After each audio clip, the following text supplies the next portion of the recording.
सर्वेभ्यो नमो नमः। अतिशय संस्कृतम क्लासेज में आप सभी का स्वागत है। हम लोगों ने जो अभिज्ञान शाकुंतलम चतुर्थ अंक पढ़ा है, तो उसकी जो व्याकरणात्मक टिप्पणी थी, इसको मैंने इकट्ठा करके हमने सोचा कि वीडियो बना दी जाए, जिससे कि पुस्तक पढ़ने में आसानी रहे। जब आप लोग व्याकरण 2 बार 3 बार सुन लेंगे, पढ़ लेंगे, तो जब भी मूल पुस्तक पढ़ेंगे तो बड़ी आसानी रहेगी। और इसका एक फ़ायदा और है कि पेपर में जो है शब्दों में कौन सी धातु है, उपसर्ग प्रत्यय बहुत पूछे जाते हैं, व्याकरणात्मक टिप्पणी बहुत पूछी जाती है, शब्द के अर्थ पूछे जाते हैं, समास और अलंकार पूछ लिए जाते हैं। तो जब हमें व्याकरणात्मक टिप्पणी आती रहेगी तो इन सारे प्रश्नों के उत्तर हम बड़ी ही आसानी से दे ले जाएंगे। तो इसीलिए हमने सोचा कि क्यों ना, जैसे हमने क्रम से चतुर्थ अंक पढ़ाया है, वैसे क्रम से व्याकरणात्मक टिप्पणी के वीडियो बना दिए जाएं। तो आप लोग वीडियो देखें और उसका लाभ उठाएं और हमें बताएं कि वीडियो कैसे लगें। क्या इससे आपको समझने में आसानी हो रही है, विषय को समझने में? तो चलिए शुरू करते हैं। विषय है अभिज्ञान शाकुंतलम, महत्वपूर्ण शब्दों की व्याकरणात्मक टिप्पणी। तो ये चतुर्थ अंक की व्याकरणात्मक टिप्पणी हम बता रहे हैं। तो ततः का अर्थ है तदनंतर। ये स्टार्टिंग से है चतुर्थ अंक के। ततः प्रविष्टः ऐसे करके है ना। कुसुमावचयम, फिर कुसुमावचयम दूसरा पद है। कुसुमानाम अवचयम, यहाँ पर तत्पुरुष समास है। कुसुमावचयम में कौन सा समास? तत्पुरुष। कुसुमावचयम का अर्थ है फूलों को चुनना। और यहाँ पे एक विशेष बात और ध्यान देंगे, ये जो अवचयम पद का प्रयोग कालिदास जी ने किया है, ये अपाणिनीय प्रयोग है। अपाणिनीय अर्थात पाणिनि के व्याकरण के नियमों के विरुद्ध प्रयोग। हो सकता कालिदास जी के समय में जो व्याकरण रहा हो उसके हिसाब से सही रहा हो। इस पे भिन्न भिन्न विद्वानों के भिन्न भिन्न मत हैं। केवल हमें इतना जान लेना है कि जैसे पेपर में पूछा जाए कि ये शुद्ध है कि अशुद्ध है, तो हमें बताना है कि ये अशुद्ध प्रयोग है व्याकरणिक दृष्टि से। और सही क्या होगा? हस्तादाने चेर अस्तेय नियम से यहाँ पर अवचाय शब्द का प्रयोग करना चाहिए। अवचय अशुद्ध प्रयोग है। अब देखिए, अवचाय, अव ची घई, ये प्रयोग करना चाहिए था, लेकिन कालिदास जी ने किया क्या है? अवचय, अव ची और अच, ये प्रयोग किया। ठीक, तो आशा है हमें ये समझ में आ गया होगा। ऐसे शब्दों को जो थोड़ा विशेष रहते हैं वो आयोग को बड़े प्रिय रहते हैं, इसलिए जानना आवश्यक है। तीसरी व्याकरण है निवृत्त कल्याणा, जिसका विवाह रूप मंगल कार्य हो गया है। निवृत्तम संपन्नम कल्याणम, विवाह मंगलम यस्याह सा बहुव्रीहि। कल्याणा, कल्याणधन टाप। निर्वृत्तम संतुष्ट या संपन्न। निर्वृधन कत प्रत्यय। निर्वृत्तम में कौन सी धातु है? व्री धातु है। उपसर्ग क्या है? निर है।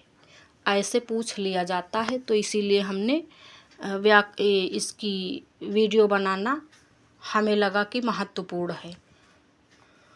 तो ऐसा प्रयोग हुआ है ना कि यद्यपि गंधर्वेण विधिना निवृत्त कल्याणा शकुंतला तथापि निवृत्तम में हृदयम, ऐसा अनुसुईया बोलती है ना चतुर्थांक के प्रारंभ में ही। तो उसी तरह हमने क्रम से व्याकरण बनाई है। फिर है में पद 4 नंबर पे। तो ये जो में है, में षष्ठी का एक वचन वैकल्पिक रूप है और अस्मद इसका मूल शब्द है। ठीक, अस्मद इसका मूल शब्द है। 5 नंबर इष्टिह। इष्टिह का अर्थ है यज्ञ, यज धन 3 प्रत्यय, ती शेष। और ये शब्द स्त्रीलिंग में बना। स्त्रीलिंग, पुल्लिंग, नपुंसक लिंग भी पूछ लिया जाता है। कई बार पूछा गया, शब्द दे दिया, पूछ लेते हैं कौन सा भिन्न है या कौन सा शब्द स्त्रीलिंग है, कौन सा पुल्लिंग है, ऐसा मिला के दे देते हैं, ढूंढना रहता है। आकृति विशेषाः, विशेष सुंदर आकृति वाले, आकृति नाम विशेषाः, तत्पुरुष समास। फिर है गुण विरोधिनः, गुण विरोधिनः पद में क्या होगा, गुणान, इसका गुण विरोधिनः पद जो है इसका जो विच्छेद है ये दो प्रकार से होगा और दोनों प्रकार ही हम लोग ध्यान देंगे। देखिए पहला ये है, दूसरा ये। पहला नंबर 1, गुणान विरुन्धन्ति इति, ऋणि प्रत्यय, किस अर्थ में, ताच्छील्य अर्थ में। दूसरा, गुणैः विरोधिनः, गुणों से विरोध करने वाले इनि प्रत्यय, किस अर्थ में, मत्व अर्थ में। ठीक, एक बार ऋणि प्रत्यय विच्छेद के आधार पर और विग्रह के आधार पर, और दोबारा जो है इनि प्रत्यय है मत्वर्थ में ना। ठीक, एक ताच्छील्य अर्थ है, एक मत्वर्थ है। फिर अगले पेज पे चलते हैं हम लोग, विशेष, कुछ विशेष है तो उसे देख लेते हैं। थोड़ा सा कट गया है वीडियो को लेने में। तो 9 नंबर पे विशेष, राघव भट्ट जो है गर्भ संधि मानते हैं, किसमें, चतुर्थ अंक में। चतुर्थ अंक के पंचम अंक में श्लोक 18 के बाद इति यथोक्तम करोमि से। ठीक, तो कौन सी संधि मानते हैं, गर्भ संधि मानते हैं। कौन, राघव भट्ट। और साहित्य दर्पणकार के अनुसार गर्भ संधि अंक 3 के स्निग्ध जन संभावितम इस वाक्य से लेकर तृतीय अंक के अंत तक समझना चाहिए। ये साहित्य दर्पणकार यानी कि विश्वनाथ जी मानते हैं। ठीक, फिर है विश्रब्धा भव, निश्चिंत रहो। विश्रब्धा भव शब्द का क्या अर्थ है, निश्चिंत रहो। क्या अर्थ है, निश्चिंत रहो। फिर है किम प्रतिपत्स्यते, क्या सोचेंगे। ये कौन कहता है, ये प्रियंवदा कहती हैं। इमम जो पद है ये द्वितीय के एक वचन का है, यह सर्वनाम है। इदम मूल प्रातिपदिक है। इन सब का ध्यान देंगे ना, ये सारे शब्द पुस्तक में आए हैं, उन्हीं की व्याकरण है। प्रतिपादनीया, दी जानी चाहिए। बलि कर्म, पूजा का कार्य। अवचितानि, चुन लिए हैं। युज्यते, ठीक है। अर्चनीया, पूजा करनी चाहिए। यहाँ तक हो गया। फिर यथा अहम पश्यामि, यहाँ पर समझना अर्थ है। ये जो यथा अहम पश्यामि दिया है, इसका अर्थ पूछेंगे तो क्या लिखोगे, जैसा हम देखते हैं ऐसा नहीं होगा। यहाँ पर समझने के अर्थ में है, जैसा मैं समझती हूँ, ये अर्थ होगा इसका। पश्यामि का अर्थ यहाँ देखने से नहीं है, समझने से है। ठीक, शकुंतला के सौभाग्य देवता दुष्यंत हैं। अयम, इदम, इदम सर्वनाम प्रथमा का रूप है और इसका अर्थ है यह। अहम, मैं, अस्मद उत्तम पुरुष एक वचन का सर्वनाम है। फिर है 18 नंबर पे देखते हैं नेपथ्य। नेपथ्य में आह क्रोध सूचक अव्यय है। किस प्रकार का अव्यय है, क्रोध सूचक। आह अतिथि परिभाविनी, ऐसे करके शब्द आया है ना। महर्षि दुर्वासा नेपथ्य से कहते हैं आह अतिथि परिभाविनी, अयम अहम भो, ऐसा कहते हैं ना। विचिंतयन्ति, विचिंत, ऋच, क्षत्रि, गी प्रत्यय, सोचती हुई। विचिंतयन्ति यमनन्य मानसा। 20 नंबर तपोधनम माम, मुझ तपस्वी को। माम अस्मद द्वितीय एक वचन। अनन्य मानसा, एकाग्र मन से, एकाग्र चित्त होके।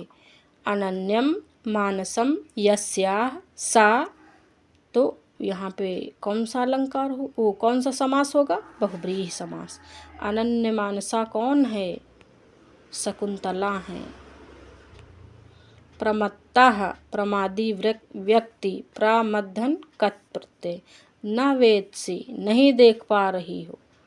और अलंकार, ये जो अलंकार विचिन्तयन्ति यमनन्य मानसा वाला श्लोक है, ये उसी की व्याकरण चल रही है। तो उसमें अलंकार है उपमा और काव्यालिंग, और छंद है वंशस्थ। जतौ तु वंशस्थ मुदीरितन जरो, जगड़ तगड़ जगड़ रगड़। फिर है नोट, इस श्लोक की घटना कालिदास की मौलिक कल्पना है। ये मूल कथा में नहीं है, ये कालिदास जी ने अपनी बुद्धि का प्रयोग करके इस घटना को जोड़ा है। अप्रियम्यो, अशुभ हो गया, पूजार्हे, पूजनीय व्यक्ति के प्रति, पूजा अर्ह धन अच, पूजार्ह, अपराधा, अपराध का धन टाप, अपराधा में राध धातु है। शून्य हृदया, शून्यम हृदयम यस्याह सा बहुव्रीहि। अत्रि और अनुसुईया के पुत्र दुर्वासा हैं।